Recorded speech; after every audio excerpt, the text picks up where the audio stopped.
You ask Tiger to solve. This deals with linear equations with one unknown. The final result is v equals 12. Let's solve it step by step.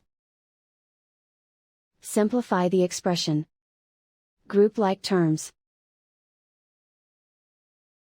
Simplify the arithmetic. Swap sides.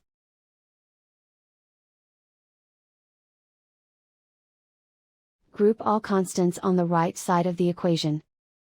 Subtract 8 from both sides.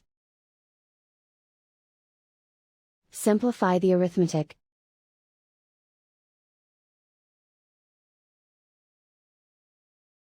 Isolate the v. Divide both sides by -3. Cancel out the negatives. Simplify the fraction. Cancel out the negatives.